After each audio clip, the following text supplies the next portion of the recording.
ছাগল দিয়ে কোনোদিন হাল চাষ হয় না। বাংলাদেশে কোনো নির্বাচন হবে না। সরকার চিন্তা করতেছে ইসলাম মঞ্চের মাথায় লবণ রেখে বড়ই খাবে, সেটা বলতে দেওয়া যাবে না।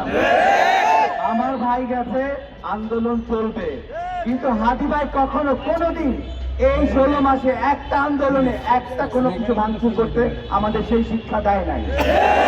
এর মানে এই না আমরা চুপ করে বসে থাকবো। ছাগল দিয়ে কোনোদিন হাল চাষ হয় না। বাংলাদেশে কোনো নির্বাচন হবে না যতক্ষণ পর্যন্ত না হচ্ছে। আগে আদি ভাইয়ের হত্যার বিচার হবে, তারপরে নির্বাচন। সময় যখন আসবে, অতি দ্রুত সময় আসতেছে, আপনারা এই হত্যার বিচার দায় সম্পন্ন করেন, নাইলে এক দফা এই সরকারের পতন, এক দফা। আমার হাদি ভাই এখন একটা না, 18 কোটি এখন আমার হাদি ভাই। সরকার যদি নিজের গদি ঠিক রাখতে চান, নির্বাচন এজেন্ডা ঠিক রাখতে চান, সবার আগে অতি দ্রুত ট্রাইব্যুনাল গঠন করে এই হত্যার বিচার দায় কমপ্লিট করেন, তারপরে নির্বাচন।